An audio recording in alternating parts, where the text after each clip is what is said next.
What up, my freaks? RuinusInsight here with part 33 of my Total War Warhammer 3 modded Archaon the Everchosen campaign.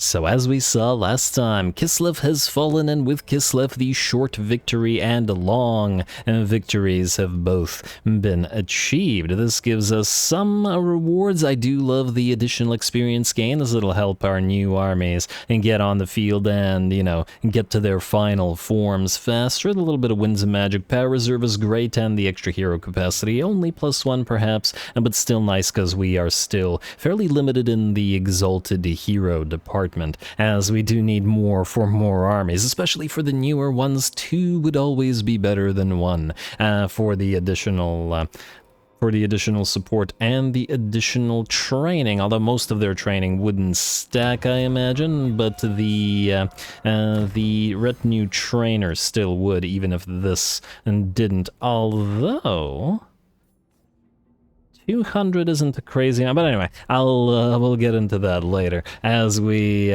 possibly, potentially, eventually get some more. Anyway, in terms of what we gotta do this time around, we got a big battle coming in with a village down here, as Baricar has Wurzag and the Great Green Prophet outside. He's got a rogue idol, a savage rogue idol, and a ton of savage orc boar boy biggins, while Baricar itself is a fairly hard target as well, so that should be pretty fun. If you can see that village is a little bit out of position. Between the episodes, I did do 2 small battles here against 2 ogre camps, and just so that we didn't have to auto-resolve them and cripple that army. I did the same with Archaon so that his giants didn't get killed by the auto-resolve, and I did the same with Azazel so that his army didn't suffer that same fate. 'Twas a little bit out of the way, but at least we don't have to waste screen time on it. So yeah, it's these minor settlement battles that the auto-resolve likes to screw us over on. And just, yeah, one of those things that I'd like to get an auto-resolve cheat for, just because they tend to be a waste of time. I really gotta look into a mod that does that, if one exists. Actually, if anybody knows such a thing, do let me know. But anyway, let's get everybody moving, and then let's get Village his big ol' fight. And Gulator, you're headed towards Malefex Magoth here, or specifically to the Brass Keep, as in 2 turns or 3 turns, we'll be able to confederate Mr. Festi. Kolek, you are going to set sail towards the Isthmus of Lustria, hopefully to meet Mazda Mundi, and as somebody so eloquently put it in the comments, to have the Sun Eater devour the City of the Sun. Set sail. Alright, very nice. Very nice indeed. Kuchar, you, I believe we're heading towards the Tower of the Stars, so grab the fell cargo here. You won't be able to reach this turn, but let me just see here. Maybe we can... Let's do arms and armor for once. And we got ensorcelled blades and another beguiling gem. Really gotta remember to put these in our Slaneshi armies. They're not anything crazy, but the speed reduction for enemies can be quite useful. Put them on heroes, prevent enemies from escaping them. What we're gonna do is we're gonna put you into full speed stance. It's not necessary, but the reason for this is I'm hoping that we can bluff Mr. Ammon into attacking Kuchar. As with full speed and that massive vigor loss, it should be pretty good. Too bad we can't steal the, Chest of Sustenance. Upkeep minus 10%, Lord's Army. Don't really care about the attrition reduction, although we did suffer a little bit of attrition in the sea here, so yeah. But too bad you can't steal those unique elven items, but anyway, or at least corrupt them into some chaotic form. Kuchar, I believe we were going to do either your own fighty tree next, or you know what, no, let's get Warp Fire. I do want the melee defense bonuses for the skull cannons. We're constantly sending them into the fight, and it would be appropriate to have them and buff everybody up. Thurmond, I guess you can have Retinue Trainer for that little bit of extra XP. Not that we really need it all that much anymore, but, well, our brand new Chosen do need their buffs. Alright, and that looks good for Kuchar. Who's next? Siggy.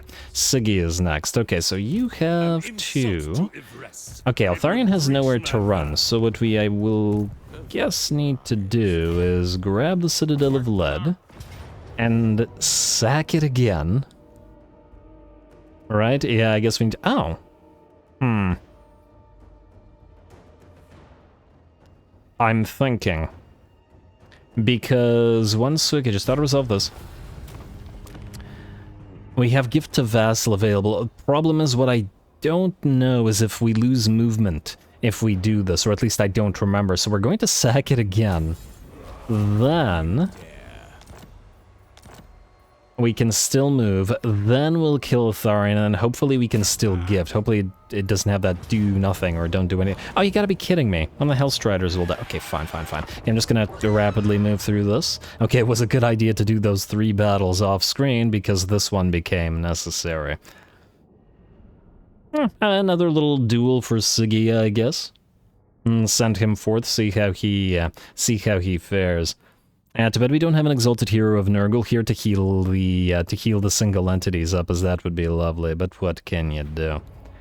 Alright, just for fun, here's what we'll do. Rest of the army, go out here. I don't like here, I don't really care what you do. Alright, and stay there. We'll start deployment, we'll take the Mirror Guard, the Incubi, our Aspiring Champions, if I can put them in here somehow. There we go. Like so. And then we'll take Siggy. Alright. Just you 3. You're the only units that are gonna fight. Just for fun. Because if we have to do this battle anyway, just might as well enjoy it a little bit.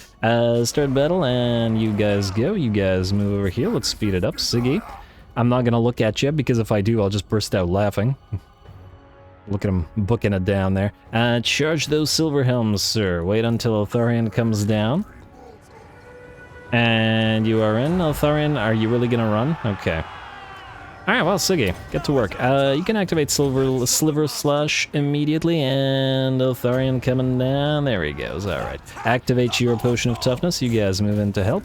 And then I guess we can... No, don't you run. Hopefully he doesn't lift off Siggy. You have to engage him in battle or he'll run away. Yeah, he still looks way too big. He's the size of a giant. What the heck? Why did the game do this? I'm not hallucinating. Especially as somebody in the comments confirmed. I mean, look at it. He's bigger than a frickin' horse. What is this? Altharian isn't this supposed to be that huge? Funny though. Alright. Well, we can... Oh! Well, this explains why Nakari starts on Ulthuan and so close to Altharian. He heard how huge he was. Alrighty, let's go... There we go. Down he goes. And down he goes. Just wait. Go to his corpse. Go to his corpse. Slow it down. And, it's kind of hard to tell with his corpse, or at least it's harder to tell. No, it's still gigantic. Oh... Bizarre. Anyway, how's the rest of the battle going? Alright, have our units... I mean, the rest of them are pretty much destroyed already, aren't they? Alright, you know what? The duel didn't last as long as I was expecting it to. And that, folks, is why, well... Wait, what was I gonna say? Something about some kind of size doesn't matter joke. Because, you know, Altharian didn't last long. Ha ha ha ha ha ha. Anyway, just speed through this now. Maybe watch the Mirror Guard and the Aspiring Champions kill off a few of the Silverian Guard here. Or spears, whatever. Alright, Altharian's been left with the dregs after we destroyed the rest of his army. Oh, did one of the Mirror Guard die? I don't know. I don't know if any of them died or simply that they lost a little bit of HP. Well, fight some of those silver helms. Make them into red helms, quick as you can. And yeah, they're dropping pretty darn quickly. And let's see what do we still have here. Still have a unit of High Elven Archers. Speed it up and smash on it. Oh wow, okay, you know what? The snow is so bright here we can't really see anything anyway.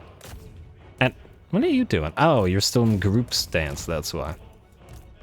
And run down these Illyrian Reavers who just didn't want to join the fight. They watched Altharian die, they watched their comrades get absolutely ripped apart. Look at their HP drop. And... Are you moving towards the main army? Okay. Alright, this took a little bit longer than I was expecting it to be perfectly honest, but there we go. Alright, at least this way one of the Hellstriders didn't die, because we're drawing closer and closer to making them into Chaos Knights. We just need them to survive just a little bit longer. Would have also been nice to get the Altharian defeat trait on somebody, on Baricar for example, but I imagine Baricar will meet him in combat. Again, and if we can get his defeat trait on Azazel and anybody else who's nearby, that would be great. And we will need to send more of our armies to Ulthuan after all, because there's no way... Ah, nice. 8.4k for that. There's no way that Siggy can take all of Ulthuan alone. Or at the very least, he can probably take it alone, but he wouldn't be able to hold it alone, which is the issue. Anyway, to Citadel of Lead. And I'm curious to see whether this will take away our movement, so... oh, okay, yeah, we can give to Vassal, not do nothing, good. Hopefully this doesn't mean the Vassal... now they are alive, good. Give us trade agreement immediately. Keep your money. In agreement. Maybe they'll be able to develop this way. And Valmir. Ah, good, you can finally do this. I want Siggy to move right here. Near the Citadel of Lead, and I would like Valmir to finally swap in those aspiring champs. And I guess we're still... Okay, wait. Swap in the aspiring champs. Valmir, are you needed here? I was potentially going to send you to Conquata. We do need to start making Bellacor's army, but I suppose what we could also do is have a random lord like you do this. Just to prevent Sarah from retaking it. Or taking it. And we're most likely going to have some soul grinders in Bellacor's army, so let's start up with some soul grinders of Tzeentch. Out of the gifted units at any rate. Alright, 2 soul grinders, plus this should be more than sufficient to defend against all this. Frankly, the soul grinders aren't really even necessary, but they'll do. Valmir, I think for now you are going to go away, as we don't need you here. Siggy, stay near the Citadel of Lead. Hopefully somebody isn't near enough to immediately take it, because it doesn't have a garrison as soon as it's conquered. And Siggy, I guess you can... Oh, I was about to say you can channel, not that it really does anything for you, but it's fine. At the very least, you should heal up nicely. And how close are we to Chaos Knights of Slaanesh? Level 6. Okay, so... Huh, wait, so the Slaaneshi Knights are 6 and Khorne Knights are 8? Why is it like that? That's curious. You would think that it would be the other way around, wouldn't you? Because Khorne Knights have another form of evolution to Skull Crunchers. Stay crunchy, man. Oh, I'm amusing myself today. Yeah, you would think that the Chaos Knights of Khorne and the Chaos Knights of Tzeentch would thus be the ones that go to level 6 so that you can get them to become Doom Knights and Skull Crushers a little bit earlier. But it seems... Yeah, they're level 8, just out of curiosity. What about Nurgle Knights? Oh, you can't see this? Okay, that's okay. Well, I'm gonna assume that Nurgle Knights are also level 6, just like the Slaaneshi Knights, which is, yeah, once again, backwards, in my opinion. But anyway, let's get everybody else moving. Or, you know what? I think I've talked enough, and that was a silly little fight, so let's have Village do a real fight, shall we? To Baricar, ye shall go, sir. Soon you're gonna have a cold Hellbrass in your army as well. This looks like a pretty darn fun fight, a valiant defeat as well, according to this. And we don't have our cockatrice with us this time around, sadly.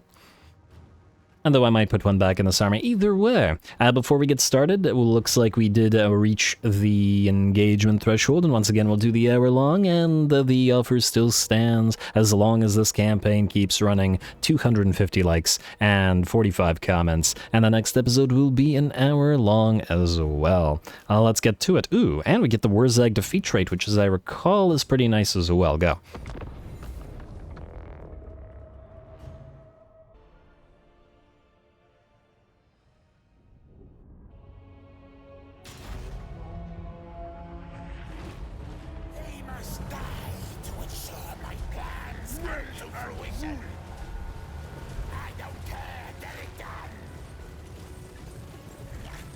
Alrighty, here we go. Biggest question for this fight will be, will it desync? Will it work properly? And we shall see. We got a lot of enemies arrayed against us, and it should be a pretty fun time. As well, a full garrison with some solid troops in the, well, garrison itself, and then Wurzag coming in with a pretty darn solid stack as well. Wurzag also has that annoying ability that causes everybody on the map to miscast, beast, which is going to be particularly irritating for the blue scribes, as they will, well, they already have a tendency to get damaged by that sort of thing quite a bit. Anyway, here we go, the battle begins. The enemy will try to head towards the breach with a pile of squigs and trolls, but they will be met by our Mutalith Vortex beasts, as well as our piles of Chaos Spawn. Pretty sure Village is in here somewhere as well, or maybe making his way through the breach, but at the end of the day, not a big deal either way. Anyway, we get a Treason of Tzeentch down from the Village on everybody, which should be at least somewhat annoying to the enemy, and I'm sure this Vortex is doing very well against the Gobos. The Nasty Skulkers in particular, and a Footed Gork comes down on the biggest blob of enemies here, and by the looks of it, absolutely mashed and cleared all of those poor Gobos. Still, the Gobos and the Trolls have done a decent job at holding us back and preventing the majority of our army from moving through the breach. That said, by focusing on the one breach, they have not focused at all on the second, and our additional Chaos Warriors are going to move in. Some Night Gobos are going to charge them in the flank as they try to make their way fully inside of the settlement. But it's not like they're threatened by a pile of Night Goblins. And of course, while all this is happening, we've got some stuff going on in the back line. As usual, we have had the Blue Scribes drop some spells on the Goblin Rawclobbers, of which there were 3. And then, of course, just like we usually do, we summon the Chaos Spawn right on top of them. We also activate our Cataclysm ability. Unfortunately, it's kind of a meh one, because it only affects 1 unit, but nonetheless, Mercu's Monstrous Regiment gives a 50 and 50 armor and base weapon damage increase, 40 melee attack, and 30% physical resistance. Quite nice in terms of being a buff, but frankly, as a Cataclysm spell, I wouldn't say it's anything crazy, especially as it only lasts for 30 seconds. Maybe if the spell were to last for like 3 minutes or something silly, that would make it truly cataclysmic. But if we compare this to something like just cheaply casting a Vissen's Wild form on a blob of units, overall we get a lot more mileage out of buffing a bunch of units than a single regiment like this, just in my opinion anyway.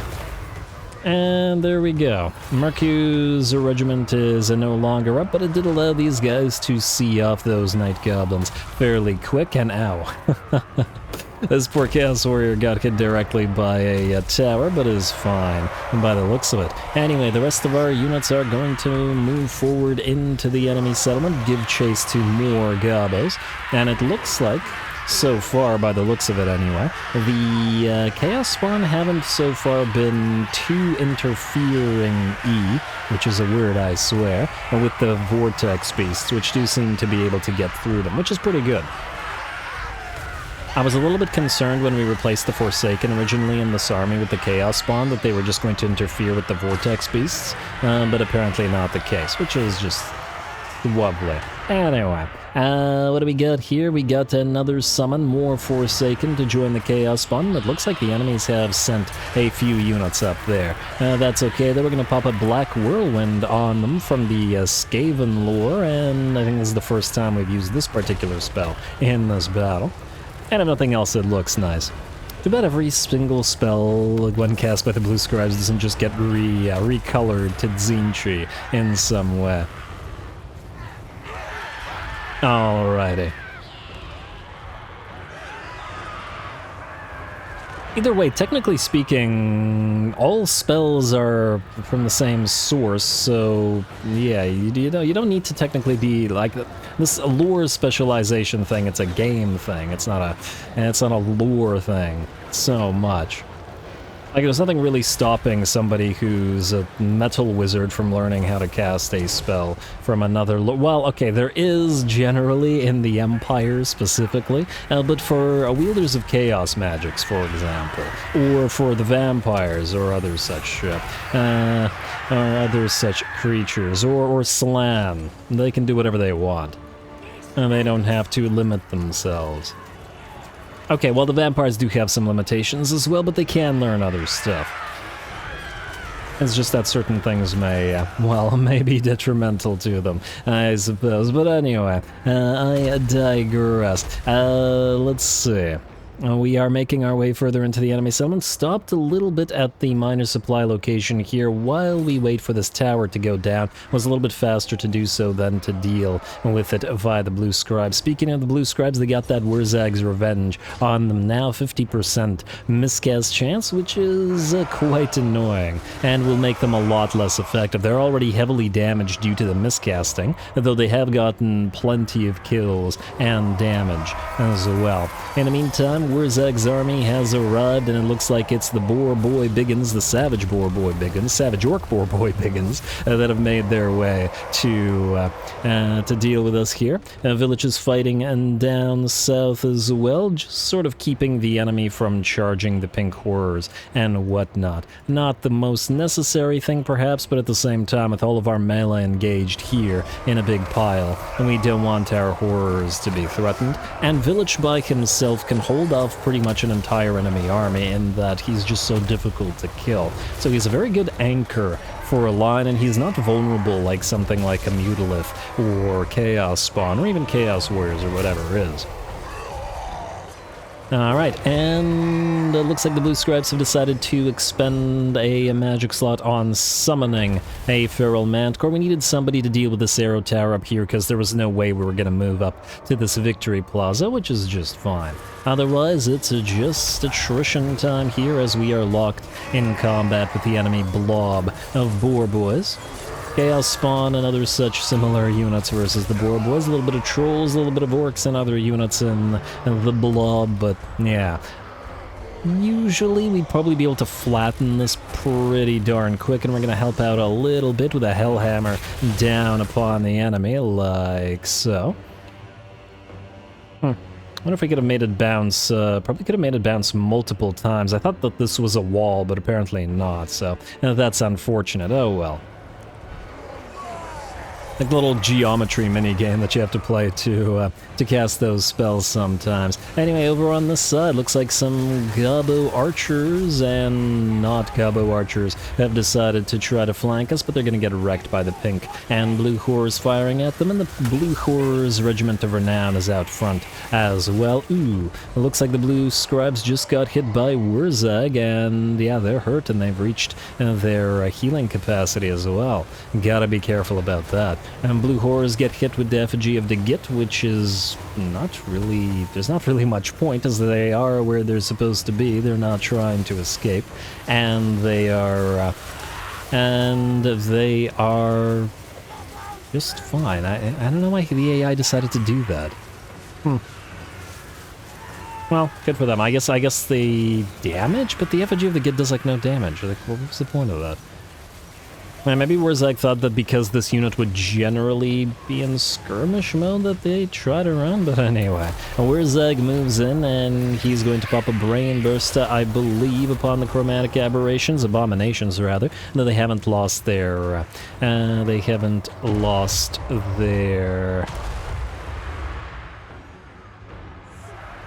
barrier as yet. I was just checking where Village was. Village is heading in to duel Wurzag, or at least to get to Wurzag, while the rest of our forces continue making their way up the hill. It's not like we really need Village in this blob, and frankly, everything would block Village here anyway. He has a hard time fighting within the blob, generally speaking. But that's alright. He can very slowly get his way over there. Once again, me wishing that he wasn't so darn slow, but it's a decent trade-off considering that he can still cast, regardless of his speed, and he's just impossible to kill anyway, so, yeah. If he was also ludicrously fast, he would be a little bit too obnoxious. Anyway, he's finally making his way in, and it looks like Wurzag is still, well, somewhat fine. He's down to about half HP. The Chromatic Abominations have been doing a pretty good job holding him back. And there we go, Village has moved in. Fists of Gork is up on Wurzag, giving him a bunch of buffs, but that's certainly not going to be enough to even slightly hurt Village. We're also getting a little bit of support from our various pink horrors. And it looks like Wurzag has actually turned for the duel, which is great. I probably should have sent the blue horrors away at this point, but I figured if we did, then the pink horrors would just attempt to fire on this, and that ain't so great. Speaking of the pink horrors, the enemy has moved a Savage Rogue idol in, but it looks like it's kind of just sitting there for some reason. But that's whatever, and Wurzag is just about done. Village has not even lost his barrier, and just a few more hits, and as soon as he's done, that means Wurzag's revenge debuff will be gone as well, which will be just lovely for the blue scribes who won't have to be wary of dying to a few miscasts. There we go. It looks like having taken half of his HP and kept him in place, it's the blue, the chromatic abominations that managed to get the kill. The village will now move in to deal with the Savage Rogue idol, and obviously all the while that we're fighting here, we have the main blob fighting as well. There we go. At least this way with village fighting I don't feel nearly as bad about bombarding the poor rogue idol with our pink and blue horrors. And it looks like a couple more hits and the big boy will fall. And down he goes. Village gets the kill on this one, since he didn't get the kill on the on Wurzag. Anyway, let's see what we've got left up here. Not too much by the looks of it. Gotta be wary of the anti-large on these Bone Clubber tribe Savage Orcs though. Getting a little bit of frames dropped right now as well. Might be a lot of effects in the Tzeentch army going on my PC, and don't like that all that much. But nonetheless, it looks like the Boar Boys are at the very least very much decimated. Not nearly as many of them left now. The tower has been taken down by the Feral Manticore, and now it's just a matter of breaking through these guys. We got a few more spells to drop, to like, for example... I actually don't remember what spell I dropped on them here. Oh, it was a Word of Pain. I think it was just a random spell. I think at this point I just decided to cycle as many spells as possible to try to get a Regrowth or Fleshy Abundance or Earthblood or something in order to heal up the blue scribes, but alas, I don't believe that we were able to roll it. Not that it matters all that much. And it looks like we got another spell coming down upon the enemy, and ooh, that's a big one. And I think that will have taken care of them. Was that a constellation? I couldn't even tell what that was. I think that might have been a constellation and just spawned up here where the camera was away from it. Alright, and oh, looks like the Savage Orcs are going to head back into the fray very, very briefly, but that one big hit from the Blue Scribes ended it. Still... yeah, they're still very, very hurt. And ooh, just at the end... no, that's the Armor of Darkness. I was thinking that maybe we did finally manage to get the healing, but oh well. There we go. With that, the battle's ours. A heroic victory for Village, and a pretty darn solid battle. Pretty darn solid battle indeed.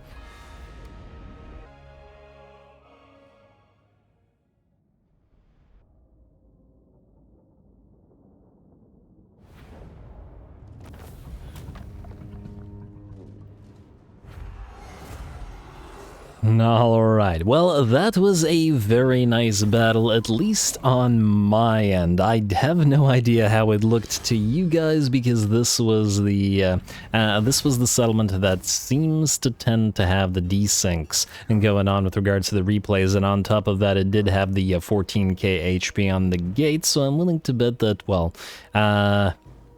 in the past for you guys, but in the future for me, the battle will probably have looked a little bit different due to the desync, but who knows? Who knows? I will find out, but you guys already know. Anyway, in terms of what the actual results were, we got 179,000 damage and 1,700 kills on the Blue Scribes. They dropped a ton of flashy spells and damaging ones at that over the course of the battle, though they did get pretty badly hurt due to the Wurzag's Revenge 50% miscast chance increase that they were suffering from, and at least until Wurzag went down. That said, despite all the kills and all the damage, they have still not reached the record of Grotzlik Gitstompa, the legendary Orc Shaman, so they gotta work a little bit bit harder. And there's 2 of them as well. But anyway, let's see how else we did. Looks like the Severed Claw got a massive amount of damage at 23k,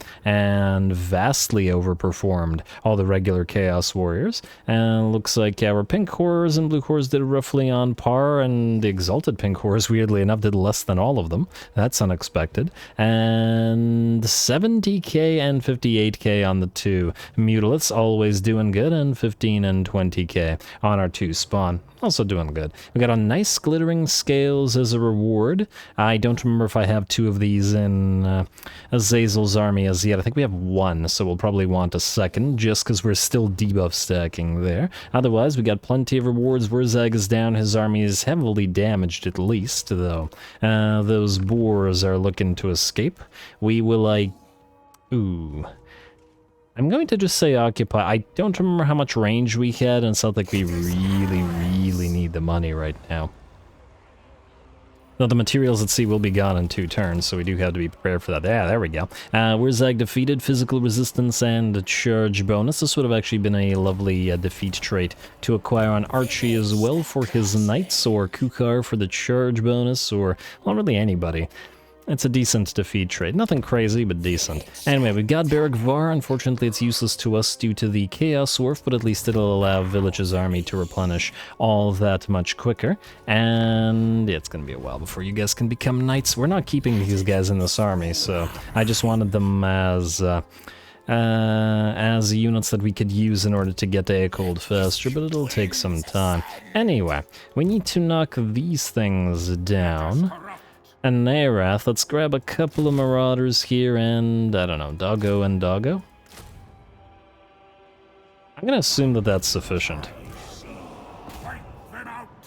This army's literally here just to do this sort of thing, so that village doesn't have to waste its time. There we go. And then you can... I don't really care. Kill the captives. Alright, you don't need to keep that Norse Berserker or that Obsidian Trinket. You can follow to Village, and then essentially stay near him for when we conquer other nearby stuff. Too bad that Dog Karaz doesn't belong to the Bloody Hands, as they'll move away from it as well. Oh, but hopefully... Quick here will take Barrack Dawa's bag, and then we won't have to deal with it ourselves. Scarbrand is moving northward. It would be nice if we didn't have to take care of the Badlands for our allies, as we don't really care about them. But anyway, let's keep everybody else moving. Jaeger, you got places to be, friendo. Let's move you southward. We still need to redo his army slightly, but right now it doesn't really matter. It's not a priority. And then Demahar, I do want you to move.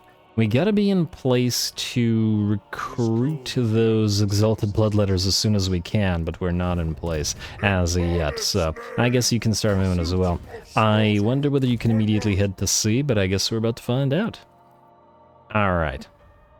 And then we'll need to immediately land. Well, I think the Bloody Sword ones, the Exalted Bloodletters from the Bloody Sword, will actually get a lot cheaper to recruit as soon as we declare war on Throg, so we gotta keep an eye on that, by virtue of the proximity to Throg and to us, which should make them a lot cheaper. And just gotta make sure that we get good use out of them. Valkia, you are headed to Cleric Spire, though I think we might not attack it. Let's see. Yeah, so these guys have a pretty insane garrison here. They've got a Hierotitan, a Necrosphinx, and a Tomb Scorpion, 6 units of Ushabti, a bunch of Necropolis Knights, and Tomb Guard. I think with this sort of garrison, these guys should be very much willing to sally out and fight us in the field, and I'd really rather fight this in the field. So, let's see if we can get them to do so. Valkia, I think for this we're going to get you Chaos Vanguard. Oh. Sword Maiden of Khorne first, of course. Though the fighting humans doesn't really help us here, the rest hopefully will. Plus, we really needed that Gore Feast on ya. Scorn the Coward will give us the Wrath of Khorne ability, though it won't be crazy useful to us here. I'm inclined to say the Chaos Vanguard might actually be more useful to us. And just for the extra melee attack on this entire blob. It's quite a lot of units to buff over a single explosion ability. Especially against... all those monstrous units and single entities scoring the coward won't be helpful. So, you know, let's go Chaos Vanguard. Chaos Vanguard, and then possibly Hammer into Anvil as well for the eventual Knights and Blood Crushers. I relish such power. Yep. Fill the Chalice gives you enemy fire resistance. I guess we could get that. I feel for Valkia's army in particular, a Raging Stalwart's going to be more useful, especially as we're not getting a caster for her, so she's going to need more spell resistance, just so as to not to have to deal with that. So yeah, spell resistance it is. And you know what, let's get Blade Master rather than a single point in Fill the Chalice. Although, actually I lied. Let's get Magic as weakness. I didn't say that we didn't have the third point. A little bit more spell resistance for you, but a little bit more campaign movement range for Valkia. Oh, I keep automatically putting her into summoning stance, even though we don't need to, because she doesn't use the spell. Alright, she don't need no magical crutches. Alright, now. You, Malefics, are moving here. We don't know who's over here, incidentally. Let's find out. Let's... Ooh, hello. Whoa, now go here. Mysterious Island. And we have Cult of Sotek here. Alright, looks like we're headed to Copper Landing. Let's get Fortified Grog, Mathland's Blessing. Very nice pickup. And 25% resistance. We'll need it especially for this army, since it's just a bunch of random troops, and they'll need plenty of buffs. Hopefully there isn't like a super stack nearby, because we'll need to land and then recruit some stuff. Maybe I could have done that before heading the army there, but anyway. You Chant. What I would like you to do is land right here at the Temple of Heimkel. In fact, you could probably, yeah, you know what, go right here and we'll pop you into Channeling stance, because you're gonna need it. And we're going to head you over to Krakadrag, but I do want to get a few additional troops in your army, so... And we'll do that, and then go. The flying army does need additional troops after all, and ooh, yes, 2 Marauder horses. We could get another Chaos Feral Manticore just while... Nah, I mean, we probably don't need it, it's fine. I was just thinking to take the place of other potential units, but for now it's fine, because we can get 2 Keepers of Secrets, or not Keepers of Secrets, Lords of Change, and 2 Cockatrices, which will put us up to 17, and then we can get some Screamers of Tzeentch, and then that'll basically max out the army, so it'll be fine. Alright. Though I guess the Screamers are going to probably have to be non-gifted units. It's depending on how many Cockatrices we actually want. And I see Tretch as still being a useless piece of garbage. Okay, well, if that is the case, then we're just going to just destroy Mount Gunbud here. And don't bother sacking it again, just occupy it. We'll still trade it to Tretch for the gold mine, but... We basically gave him a free tier 5, and he refused to take it, even with us being willing to do all the work. They really need to revamp how vassals listen to you. Or there should be a setting. A, for how useful vassals are in general. Like, you know, there's like a hidden potential trait, as I understand it, in the game that makes your vassals completely garbage as soon as they become your vassals, like they become a lot weaker. And clearly, most of them are pretty useless, and the general usefulness of how much they listen to your decrees or whatnot. But anyway, let's get Exploit Vests. Actually, that won't be useful to us here, will it? Alright, fine. Let's get, they've come to the wrong place. I wanted the extra movement range, but that probably won't help us here either. Alright, looking good. Who's up next? Chant, the other Chant. Ah, yes, you. You can still not upgrade your Marauders, but now that you have 4 Soul Grinders, you're a lot less scared of armies that you may come across. Not gonna put you into March stance or full speed stance, and we still need to get you an Exalted Hero so that these guys level faster. But for now, head forward, and let's go to Libaras, which is their capital. Alright. And they do have an army there, and we don't know what's in it. Well, let's hope that it's brave enough to fight Chant. Now, looks like that's it for moves, which means we have 2 things to do. Thing the first. We can keep Arcane Wisdom because we don't need any Tzeentch stuff for now, but we do need Cornate stuff. Though, damn me if I remember what I was going to get next. Okay, we need to check. We need to check this. Alright, I need an army like you. Gifted troops are at 6 out of 6. Okay, that's not helpful. How about an army that's not maxed out? You. Alright, so we need bloodletters. We are 2 out of 2 for the Chaos War Shrines. We are missing Soul Grinders of Khorne, which need to go into Baricar's army. But otherwise, we're looking okay. And did we get 2 Bloodthirsters in Valkyries? I think we did, yes? Yes, we did, okay. So we have both. And I'm gonna give the Regiment of Renown probably to this army, the Bloodletter army, rather than Valkyries' army. And just so that they have a sort of ringer with them, because Valkyria is already so strong. She doesn't really need the Bloodthirsters in there, just in there for fun. Anyway, we are going to go to gifts. We're going to go to you, Death's Bounty, and then we are, I guess, going to go for... Let's go for Murderous Mechanisms. Prepare for Baricar. As soon, I want him fighting as soon as he's on the field, essentially. Alright, that's the gifts. Summons of Sonish are looking good. I believe we did the... Or I did the buildings between the episodes, or maybe I didn't. Exalted Dark Fortress, please. Okay, it was just the one I missed. That's not so bad. A reasonably most adequate job there, past Ruinous.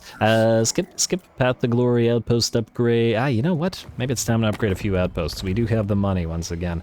Outposts. And what do we need? Okay, we don't really care about the ones in the Norscan army. Look at this. Mung can build nothing. Sarl can build nothing. Crag can build nothing. Cool can build... Would just one of you please get the Fimir available? Just one. I don't... Fimir or Mammoths or anything useful. Oh, Norskins, you're so awful. Yeah, none of their things. Okay, screw the Norskins. They're not going to be useful. Servants of the Conclave, yes to you. Aghole... Ooh. Nah, I got excited. I thought I saw more troops here, but no, not really. Spirits of Shanlin, I guess. Don't really care about them, but whatever. Exquisite Pain and All-Seeing Eye are good. Magath Ken, max you out. We need more of those Beasts of Nurgle after all. Bloody Sword are good. Worldwalkers. Still not useful, but maybe you will eventually become useful. As in, get a high enough,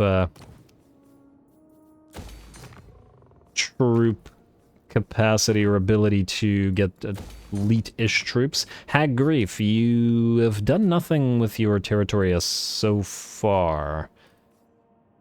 Right? Yeah, I can only build shades so far. Alright, still not useful. I mean, I guess we could get it just because. Alright, fine. Build it in the Forest of Decay, because that's where they're most likely to get elite troop capacity. I say likely, but it's obviously not a guarantee. Anyway, Northman Colony here in Agarond, upgrade you to Tier 5, Cult of Pleasure. I guess we'll start with the ancient city of Quintex and hope it doesn't fall to our enemies. We probably won't get too much mileage out of Goldtooth. In fact, I know we won't, but we... Wait, Disciples of Hashut are also useless because they don't build towers. Poxmakers, yes. Exiles, definitely. And Warhost of Jar are done. Good.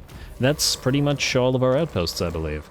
Though that is also pretty much all of our money, but, well, what can you do? Alright, commandment available. They've come to the wrong place for... Actually, no, we're going to go for Exploit Vassals here, because we'll be able to make some use of the movement range and turn. Alright, let's see what we're looking at. Settlement besieged, Cleric Spire Red Desert. Let's see if they deign to attack Valkyrie, or dare to attack Valkyrie's army. They really should, considering they have a super elite force there. But they won't. Cowards. Absolute cowards. Well, okay, well, it looks like Valkyrie's gonna go in and destroy them all manually then. Where's Aguan's peace, but why would we bother? Especially since both Scarbrand and Queek are likely to attack him, and we've just destroyed his main stack. Alright, disappointed in the Exiles of NIGH for not attacking Valkia, but, well, what can you expect? Allies outposts, we got Master Mason. Tech research, lovely. Settlement receives Plague, Beric Var. The end is finally now, nigh. The end is now? The end is nigh, and, you guys are still at sea. You haven't attacked Malekith, but Malekith has... What are you two doing? Useless AI. I don't know what they're doing, but we're gonna need to send a proper stack over there to deal with them, but, well, we were always expecting to. Anyway, legions of greenskins be coming. So, what does this mean for us at the current time? And now... Khazad Urkulaz will have a spawn of greenskins, and so will Saber Mountain, Grimgor, and Dazag. I guess we could try to send Samoth Painbringer to try to deal with Grimgor. It's gonna be iffy. We really need him to reach level 5 on these guys, so that the Chaos Warriors are gonna help. And we could also keep him in Khazad-dûr-Khulaz, but I think maybe we'll send Archie to do it. Oh, look at that. We got a little stack of dead here. That might be fun to fight just because we can. We could also forego declaring war on Sylvania for 10 turns, send Archie back here. Maybe after 5 turns of wreaking havoc in Wintertooth's territories, at least until they're willing to become our vassals. Though I'm not 100% sure they will.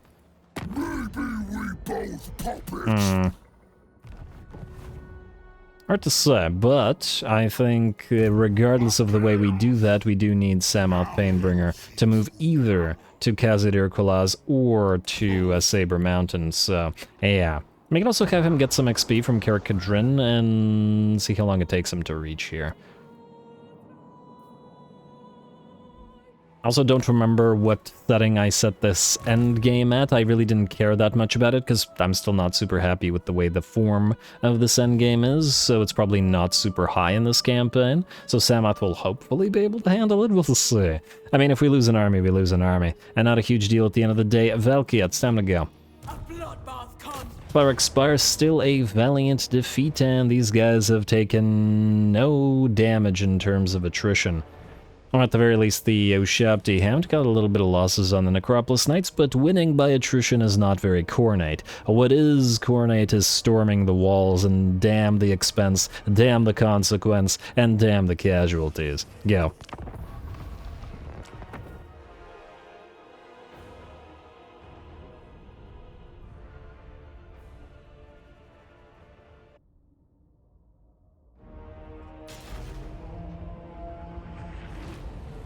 Remember, warriors, it matters not from whence the blood flows, only that it flows!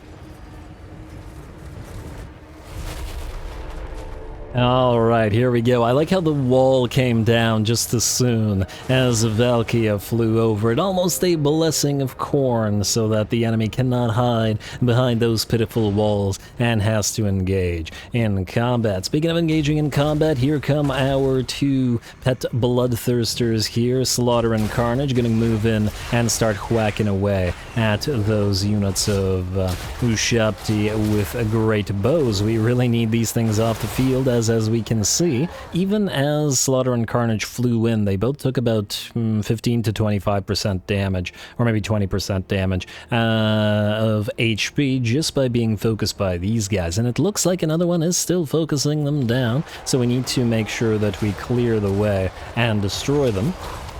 And then move on to the next so that they don't dish out the damage. These are the big threats on the field. Valkia can deal with the enemy lord, she can deal with any single entities, whether they be the Hyro Titan or the Necrosphinx or whatnot, but the Ushabti with Great Bow will dish out massive amounts of damage if we let them. So, we waited a little bit and now we were able to summon the Chaos Spawn on top of the enemy due to the damage to the Ushabti with Great Bow, and then allow the other Bloodthirster to move on in and start on the other units of Ushabti with Great Bow. Oh, looks like he brought down 2 of them fairly quickly. They are fairly fragile in melee, after all. Though it looks like some Halberdier Toonguard are moving in to help, and we will have to be careful there. Ooh, I actually like how the Bloodthirster looks in shadow. I like this. Quite nice. Alright, well, they're going to continue with that, and I do believe Valkia is doing something more or less similar. There's an enemy lord moving around out here, and she's going to try to defeat him. All the while fighting these Necropolis Knights and then hoping to engage the rest of the enemy of Ushabti. We have also made a breach in the enemy settlement, and, well, by the looks of it, we'll be fighting here for quite the while. And, oh, interesting. Looks like whereas the village fight did work, this fight is broken. Huh, interesting. As in this replay is broken, because this didn't happen. When I played it, the Hydro Titan never moved to this breach, it moved to this breach instead, and was promptly destroyed by the range units of Marauder Horses of Khorne. Here, and smartly so, the AI has it together with the Necrosphinx, which is probably much worse for us. Though at the same time, this would easily allow these units to move into the fray. Well, oh well. At the very least, Valkia and the Bloodthirsters are still having a grand time up above and taking the enemy out, though this will mean what happens in the breach will look very different compared to what actually happened in the when I fought this. Or maybe not so different, depends. We shall see. Anyway, these guys will continue their work, and by these guys I mean the Chaos Warriors of Khorne. They are, by the looks of it, slowly bringing down the enemy on Necropolis Knights, which is pretty great. I think there are 2 units of Necropolis Knights in here, yeah. I'm gonna take some time. Oh, and there's a Tomb Scorpion in the breach as well. Yeah, this happened completely differently. How are we doing up here? And oh, okay, obviously none of the Bloodthirsters came anywhere near dying when I fought this. Interesting. And ooh, also I do have to wonder. Doesn't look like it. I was wondering whether Ushabti can be punted off of the wall or not, but it doesn't look like they can. Seems like they stop here. That's unfortunate. Would be pretty neat if they could. Anyway. I want to see the death animation for our Bloodthirster, because it's probably the only time we'll ever see it since the replay has desynced. They're certainly making their way through those Ushabti fairly well. And was that the last unit of Ushabti, I wonder? Too bad these guys don't heal up while in melee combat. It would be quite nice. And you're just gonna melt away while flying around, eh? And where's Valkia in all this? She appears to still be fighting the enemy lord and some Necropolis Knights. I'm just gonna hover around, and there we go. Oh! Huh, it's the animation when it falls from the sky. Interesting. But anyway, how's the breach looking? Well, it still looks like combat. Very different, perhaps, than when I played it, but still quite an interesting sight. And at the end of the day, it's the glorious spectacle we're after, so a glorious spectacle aplenty here to be had here. And it looks like we're having the axes hit the Hydro Titan. The Necrosphinx is in pretty bad shape as well, and we do have our Chaos Trolls, which are weirdly still in this army until the Exalted Hero, the second Exalted Hero, comes around. But this Exalted Hero is at least hitting the enemies. And there we go, it looks like the axes have finally dished out enough damage and the Necrosphinx will go down. I do believe the Tomb Scorpion is still in the fight. But it's looking pretty decently. Pretty decent. Knights of the Brazen Throne have also lost about a third of their number, which also didn't happen when I played this, but nonetheless. Man, it's quite interesting to see how big of a difference a potentially slight desync makes, because you can still see a lot of the orders being essentially the same. But with the enemy positions change and with our positions change, the battle looks completely different. These guys aren't even fighting, even though they should be. And Valkia, oh, Valkia had actually killed the enemy Tomb King very early in the battle when I fought it. And all of the Ushabti were dead by now, or the Ushabti with Great Bow. Interesting. And these ones are still alive and still firing. Huh. I think another issue that's going to happen with this desync is the battle is going to quote-unquote end before the battle ends, such as we can see it. But nonetheless, it was still very similar, obviously, when I played it. It's just that Valkia and the two Bloodthirsters essentially won up above. They killed all the Ushabti with Great Bow and the enemy lord and a couple of units of Necropolis Knights. And then after all that was dead, they came down here to help. The breach here was the last point, just like it is now, in combat or in the battle that was still happening. but it was probably going a little bit better than this, as the Hyro Titan and the enemy Tomb Scorpion were dead by now as well, and obviously all of these units were fighting rather than just sitting there and doing absolutely nothing. Oh, desync. Yeah, these guys are just sitting here getting hit by the bow Shabti with Great Bow, which should have been dead. Oh, desync. Why you do this? But hey, at least the village fight worked. I was actually worried that the village fight wouldn't work, rather than this one. Would have been nice if the game had allowed us to fight this one on the field, but the cowardly exiles of NIGH didn't want to, and thus we had to deal with the desync battle here. Alright, how's that Hyro Titan looking? Still about half of its HP remaining. The Knights of the Brazen Throne is still in the fight as well. What's Valkia doing now? Is she still fighting, or is the desync forced her to just sit there now? Appears to be chasing some skeleton horse archers. I don't even remember that happening. I think at this point this means that everything else, when I had been playing it, at this point everything else was dead, and Valkia was just cleaning up by killing off weaker units that had not yet been in combat, like those skeleton horse archers. Is obviously, if anything like the Tomb Scorpion and Hyro Titan rather, been still alive at this point, we would have sent Valkia to kill them. On the right side, I love watching the Hyro Titan fight, so I'm not gonna say no to that. I'm dead at this point or not. And there we go. As I said, the battle would end prior to the thing, and that it did. But we can see the actual results of the battle right now.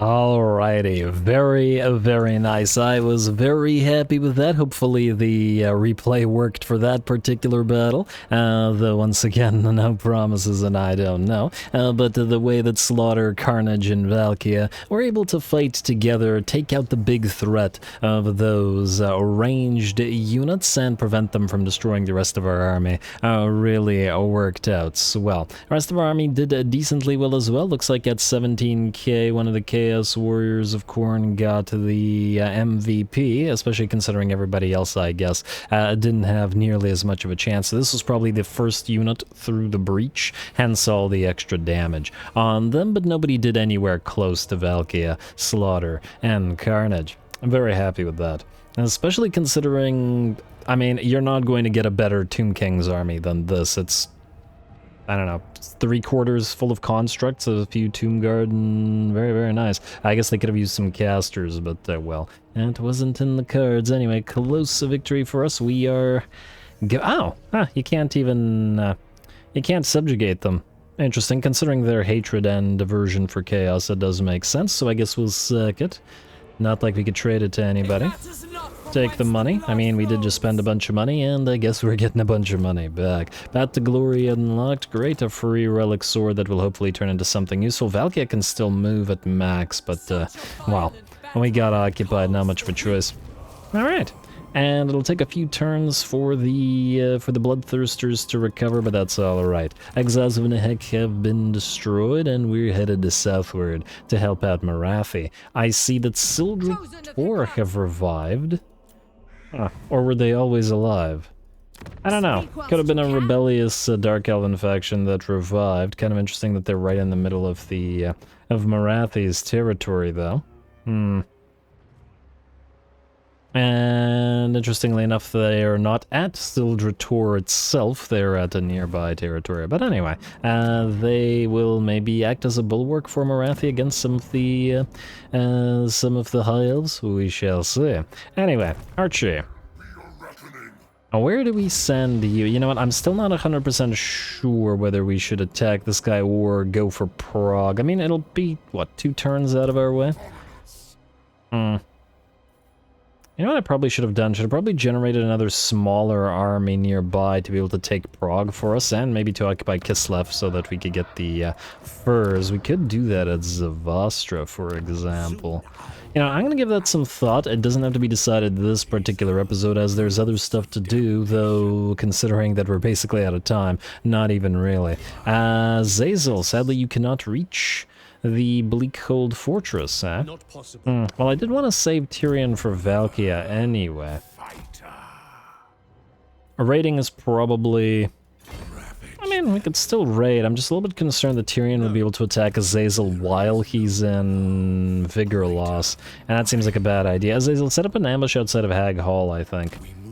Probably won't be able to draw Tyrion into it, but who knows. Either way, I'd still like Valkia to move this way. Essentially swap positions in between Azazel and Valkia. Or, frankly, since Kolek will be taking care of the Isthmus, only one is needed here, so we could send Valkia this way as soon as she arrives. And then Azazel can hit this side of Ulthuan, because once again, it should be Slaneshi armies that would be compelled to attack the elves. Copper Landing. Alright, I guess we're declaring war on these guys then. I see Itza is undiscovered, which is interesting. I'm just wondering how we declare war on Cult of Sotek. They're currently at rank 9. I'm willing to bet Itza is stronger. They're usually stronger than Cult of Sotek. I rarely see Cult of Sotek do well because they're in a worse position. Which you wouldn't think would be the case because they're coastal and wait,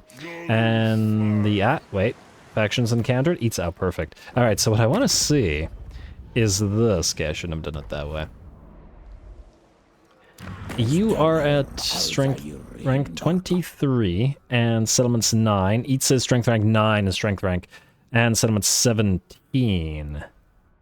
I mean, they're in a defensive line, so I guess we'd be declaring war on both of them anyway. If we declare war directly on Itza... Oh, we could actually... I wonder... We could ask the 1,000 Maws to... Well, wait, actually, let's talk to the 1,000 Maws. How are you doing? Minus 71, plus trade agreement, plus join war against Bordalo, Itza, and the Hunt Marshal's Expedition, 36. Still won't become our vassal, eh? But they are not at war with the Cult of Sotek. How much is the war with Itza worth to you? A decent amount, eh? Would be nice to get Rakarth as well, just so that we have somebody to give territory here too, because I think Clan Pestilence is dead by the looks of it. And this territory, it's a lot of territory that's just completely useless to us. Alright, I think we're gonna attack these guys then. And we're gonna hope that Itza refuses to join war against them. So the way that we're going to do this is... You know what? I think I'll call it here and we'll start the next episode doing this. I'll probably get some items for this army and some ancillaries, as well as I'll level them up, and then we'll hit Copper Landing rather, which is part of the Copper Desert. The start of the next episode might be an auto-resolve, but there are plenty of battles here. And that won't be. And next time we will possibly have Village hit Skarsnik again. And does have some defenders, a full stack of defenders, fairly nice. And then maybe we can leave the rest of that to the rats. We'll need to start moving Samoth here to Karakadrin or otherwise here, and I'll decide what to do with Archaon between the episodes as well, whether we send him north, whether we just sort of have him hang around Kazadir Kulaz for the revival of the orcs in 10 turns, but, well... Or whether we just attack this and then move here and ignore Throg altogether, leaving him by and large to this particular army. We could also maybe set up a temporary army specifically to deal with a few of the territories belonging to Throg. There's possibility, there's potential, I should say, for that as well, and as soon as we declare war on him, we would get help from the rats here. And I have a feeling they'd do a lot better with the territory than Throg will. We just gotta make sure we don't lose Prague to them. That's the big issue. We need to be able to take both Prague and Krakadrag at the same time. But anyway, you guys let me know your thoughts on that with regards to with what to do with Archaon and Co. But either way, lots of battles to come. The endgame approaches. More chaos to come as well. All glory to the algorithm. Yada yada yada. Likes and comments below for Threshold. And thanks for watching.